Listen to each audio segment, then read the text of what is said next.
serving as the color analyst for LSU football and Tiger Vision telecast. He does select college football games for ESPN, does high school games for Fox Sports Louisiana, and is a columnist for SportsNola.com. He also co-hosts Prep Recruiting Insider with Ro Brown on WHNO-TV Channel 20. And he's here to talk about a little bit of everything, including recruiting, the LSU, you name it, he'll do it. Please give a warm quarterback club welcome to Rene Nadeau. Rene?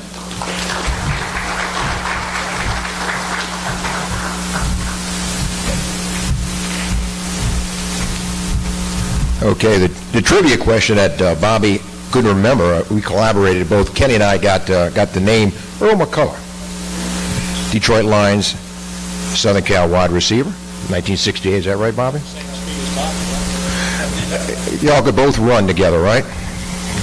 You were both in a race. Okay. I'm glad to be here. It's always great to see some good old friends. I don't mean old friends, good OLE friends. And so I'm glad I had a chance to come out. Had some things that are just going to accentuate maybe what Charlie said about LSU, and I've been impressed with what I've seen thus far.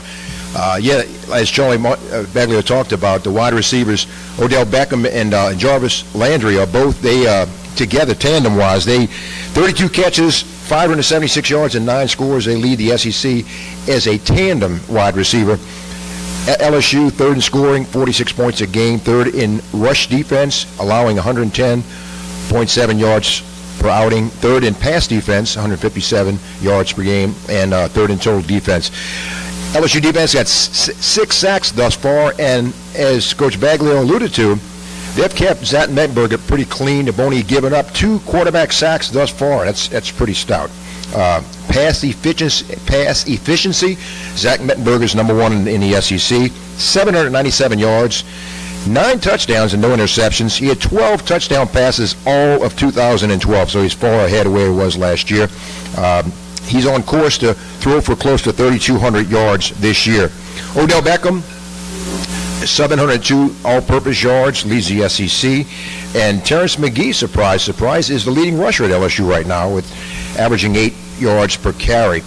The thing, if you look at LSU, they're doing well right now, but if you look at the 2-deep depth chart, the first 22 on offense, 9 are either freshmen or sophomores.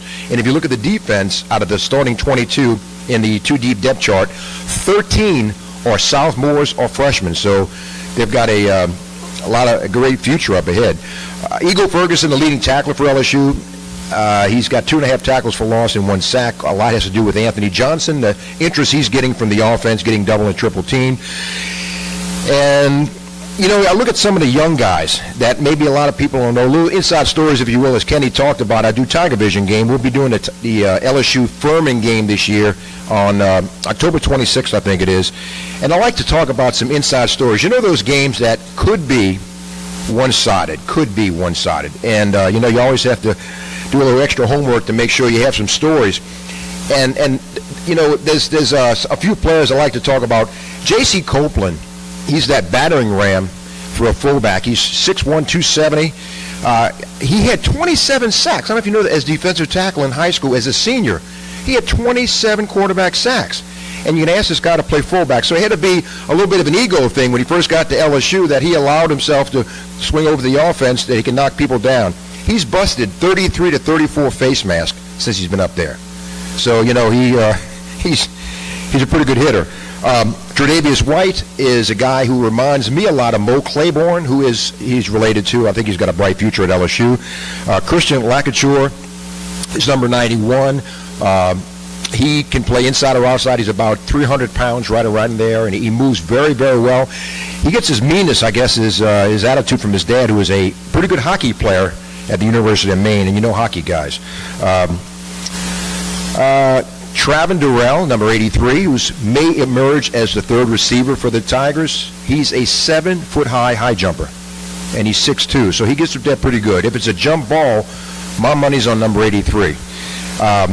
Kendall Beckwith is a guy who's getting a lot of reps for LSU, number 52. He was a multi-skilled guy last year. He's Feliciana.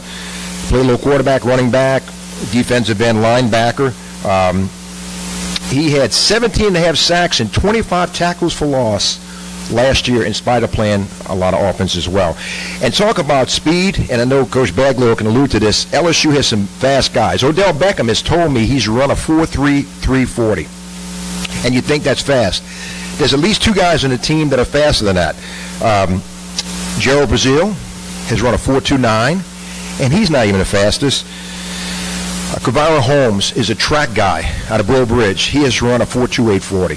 So you got tremendous speed on that team. Something that Kenny talked about, and I want to, talk about this as well. The prep recruiting show that Ro Brown and I do on Tuesday nights on Channel 20 WHNO. It's 6 to 7 p.m. Tomorrow night, if you're a prep recruiting buff, we're going to have Edna Carr on, Speedy Knoll, and Gerald Willis, and Donnie Alexander, and Coach Nathaniel Jones on with us. And we talk to the individuals, the young men, about where they're looking, what they're looking into school, and things like that. We also have St. Aug coming on. John Errett will be on the show in the next few weeks, Warren Easton, East Jefferson, Holy Cross. So if you're really a prep recruiting buff, you don't want to miss it. It's Channel 20 WHNO, 6 to 7 p.m. every Tuesday night, and hopefully you'll enjoy it. We also have a legend on, a guy who played high school football in and around the city of New Orleans who's moved on to the NFL. And I want to kind of give a compliment to people like Wayne Reese, the coaches in around the city of New Orleans. Every year in training camp, I check the NFL rosters and see how many native New Orleanians, and I talk about the West Bank, North Shore, River Parish area, and on the average, there were about 34 or 35 young men who played high school football in this area on NFL rosters. For the 2013 season, there were 45 young men who played prep football in the greater New Orleans area on NFL rosters, which is pretty impressive. That speaks a lot for the coaching, like Wayne Reese and some of the coaches in this area, how well the talent we have, but how they coach that talent up. So that's a tribute to those guys. LSU, speaking of the draft, has 41 guys in the NFL right now, which is second most among colleges, NCAA. And I think you'll see about maybe 10, 11 more guys of this team. Maybe some underclassmen may forego their senior year, but I think you'll see about 10 or 11 guys from the 2013 season will probably be heard their name called on draft day. Have a chance to, as Kenny said, do some ESPN college football, and also excited about doing the Thursday night live Fox broadcast for high school football, LHSAA Fox Game of the Week. And they do it Fox does it in a first-class way. We have multiple cameras, 6, 7 cameras, and it's really a great production. It's very, very close and exactly like a college football game that I'm used to on ESPN. So if you haven't watched the high school game of the week on Thursday night on Fox, I think it's on 38. If you live in this area, on Cox, it's channel 38. It's really a nice broadcast. I'm glad to be a part of it, and Fox does a great job. With that, any questions about maybe anything I've kind of skimmed over as I was up at the podium? Yes, sir.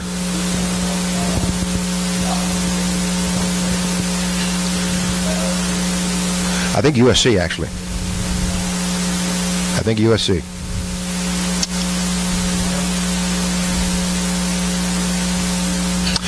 Thank you very much.